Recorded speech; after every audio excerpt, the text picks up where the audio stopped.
Hello everybody, welcome back to the channel. Today's video, we're going to be running through the update that just dropped. We're going to talk about the various changes for Season 2 in the 1.32 update. If you enjoyed the video, learned something new, please do me a favor, hit that like button. If you're brand new, want to find your way back, double check, make sure you are subscribed with notifications on. Currently, 57% of you guys are not currently subscribed. I am going to be doing a breakdown on each of the brand new weapons that dropped today, primarily the rifle and the SMG, not so much the machete because it is a melee weapon, but I'll be focusing on those. So if you want to stay up to date, definitely make sure you are following the channel. Let's go ahead and go through this. It's going to explain all the different various changes.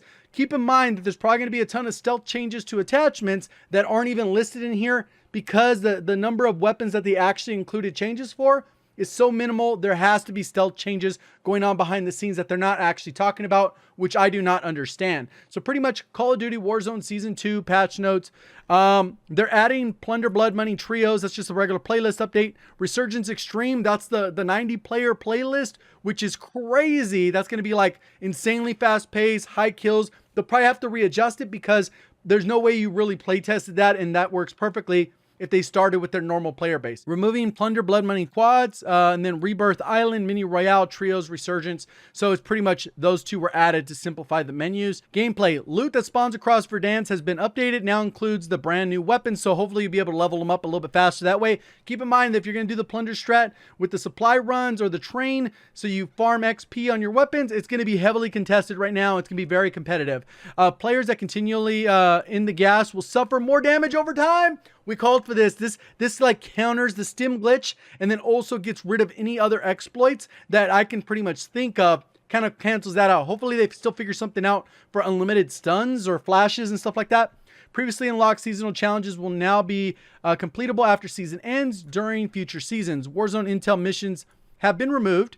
And then we balanced the XP gain for Kingslayer and other unique modes to match XP of Core BR. Events. Outbreak free trial. This is just a free trial from the 25th to the 4th. Almost carries you all the way until the end of the event when something big is supposed to happen. Outbreak challenge event. This actually comes with a lot of different challenges that you'll be able to just work through. And there's obviously more details. I'm going to go ahead and link this document down in the description. So if you want to read it for yourself, I know some people are just kind of AFK listening to the audio and don't necessarily want to read it themselves. You can definitely go through as much detail as you want. Double XP and double weapon XP starts this weekend, which is pretty cool. If you're looking to upgrade those weapons and you don't have any of the tokens, it might be a little bit more effective to spend your time during those hours. When it's a little bit more readily available if you don't have those tokens. Modes, Resurgence, Rebirth. This says up to 99 players will drop in Rebirth Island for an incredibly frenetic fight of supremacy. Just like Resurgence, squads can spawn back in their Rebirth countdown, hit 0, and then obviously if you get kills, downs, those lower the kill count, or as far as the timer goes, so you can spawn in quicker. So that's a huge plus. And then Exfiltration in season. So this will be later date, but that's the one where there's a portable radio. Whoever grabs it, holds it, it's going to be like a most wanted. The timer runs out and that person has not been killed, they automatically win the match. It doesn't say if they end the match for everybody, but it looks like they win the match, and we'll kind of see what happens after that. It looks like they will be the one winning the whole thing, and then everyone else is kind of forced to attack them. We'll kind of see how all the mechanics work out, but obviously that's going to be in season, so probably in a week or two, once they kind of had a chance to test some of the new modes that are already going for it.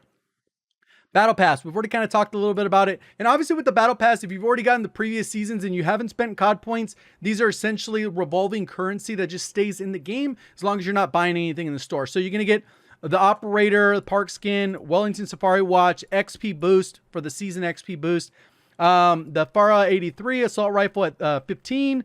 31 is the SMG. The Vulture is the Reactive Blueprint, which we now know is for the FARA 83, and that's the Galil equivalent. And then we got Tier 100, which is a variant of the Naga skin, and then we get this Poison Dart legendary SMG blueprint and more. There's a bunch of just audio tracks and other stuff as well. So pretty cool. Points of interest, POIs. We got Shipwreck. This is a doomed cargo tanker known as the Vodanoy, I don't know how to say that right, but has run against into a low estuary of swamp grounds less than a click west of the Zordaya prison complex. And then we got the missile silos. A team of operators discovered missile silos hidden beneath 3 different monuments. We know where those monuments are. We got the Damn, these are all names. So there's one by military. There's one by the Grasna Hills towards the south. and then there's one by Tavors Park. So those are the 3 different areas. They're going to be highlighted on the map, so you'll pretty much know where those are because they'll have different names next to them.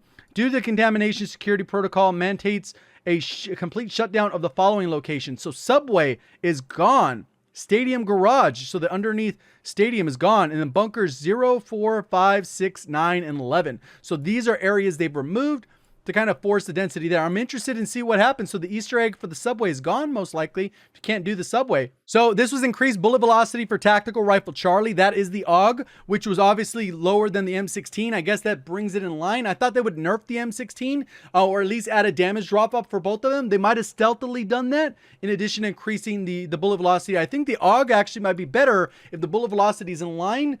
But it really just depends because of the damage. They're both disgusting, but the AUG has a little bit faster fire rate. They added the new weapons, pretty straightforward there. If you want to go for the melee weapon, you can just unlock it through challenges or buy it in the store if you don't want to do the challenges. The weapons are added there. We got the Groza and the MAC-10 that can be completed with challenges. So if this is your first time starting the game, you didn't unlock the battle pass and you didn't grind any tiers and go through anything, you can still unlock those via challenges. Reactive Blueprint added.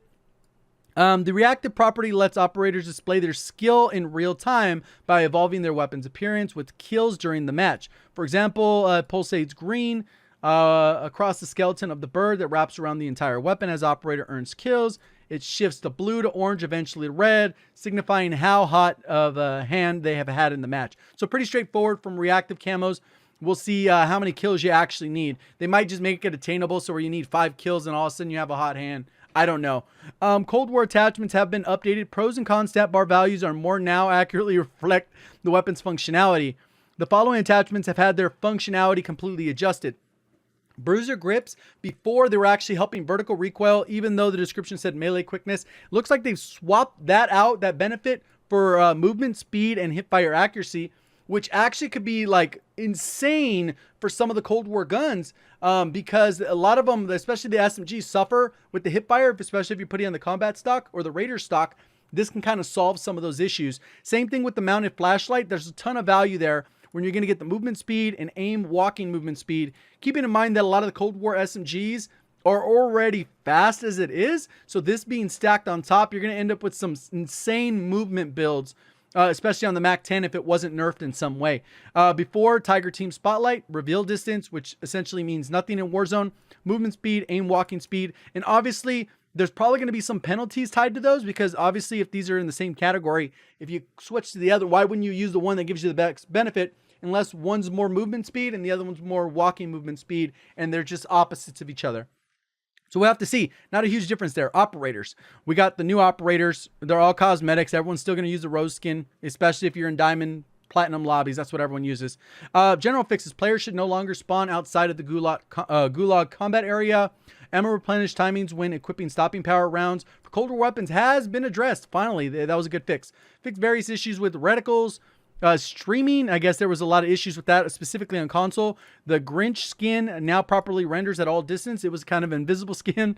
Gem cutter, silenced assault rifles now properly suppressed. I guess it wasn't working that way. Unkillable is now tracked properly. If you get the high alert perk active, MAC-10 weapon challenge now tracks correctly when getting 2 rapid kills using any SMG. And then operator missions require now associated operator be equipped. That was pretty normal. I guess you were able to just do them with a random, but that's kind of how they had them before. I guess at some point they broke them. They have ward tracks not playing correctly, causing heartbeat sensor to incorrectly display ghost player active on the kill cam. We did a full video on that. That's good that they got addressed. Prestige banners now include correct text and award stickers. Store added new CDL team packs, I guess for Warzone. They were already usable if you did a workaround. And then the update, pretty much it's going to be a little bit large because obviously it's pretty straightforward. You can uninstall. There is a click here for that, but download size 17 gig, 17 gig, 17.9, 17.9. Only it's a little bit larger if you do it on PC. You still get 17 if it's only for Warzone, but if you have Modern Warfare as well, it's an extra 3 gigabytes. Raven software, that's pretty much it. So straightforward, a lot of good changes. I really am surprised to find out that we're not getting all the details, because obviously there's certain barrels that are saying they're doing certain things, but they don't, and vice versa. The XM4, the AK-47 Cold War versions Obviously, the barrels are negative bullet velocity and range, so we'll have to find out if that's all fixed. Obviously, I got to get to testing these new weapons, see their damage profiles, and see if they're even worth using in the meta, which is a Mac 10, M16, and we'll see if those balance changes. Let me know what you guys think of the update so far. If you did enjoy the video, let me know by hitting the like button. If you're brand new, want to find your way back, double check, make sure you are subscribed with notifications on. Appreciate all the support on the channel. Thank you for watching. As always, have a great day.